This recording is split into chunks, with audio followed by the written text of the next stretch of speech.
જો મિત્રો તમે કોઈ વ્યક્તિને ઉધાર પૈસા આપેલા હતા અને તે વ્યક્તિએ આપેલ ચેક જે બેંકમાં નાખતા રિટર્ન થયેલ હોય તો ડરવાની જરૂર નથી. આ રકમ તમને વ્યાજ સાથે કાયદાકીય રીતના પરત મળી શકે છે. ચેક રિટર્ન થયાના 30 દિવસની અંદર સામાવાળાને વકીલ સાહેબ મારફત કાનૂની નોટિસ આપવાની રહેશે અને આ નોટિસમાં રકમ વસૂલવા માટેની મુદત 15 દિવસની આપવાની રહેશે. આ નોટિસ મળ્યાના 15 દિવસની અંદર સામાવાળા એટલે કે આરોપી તમને કોઈ રકમ વસૂલ આપતા ન હોય તો તમે નેગોશિયેબલ ઇન્સ્ટ્રુમેન્ટ એક્ટની કલમ 138 અંતર્ગત કોર્ટમાં કેસ દાખલ કરી શકો છો.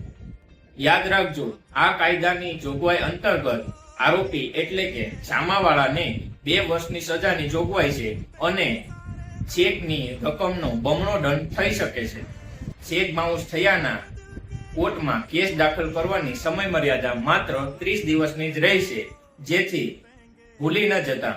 અને જો તમારે પણ ચેક બાઉન્સ થયો હોય તો નીચે આપેલા અમારા કોન્ટેક્ટ નંબર પર કોલ કરો અથવા તો મેસેજ કરો અને આવી જ લીગલ અપડેટ મેળવવા માટે અમને ફોલો કરો.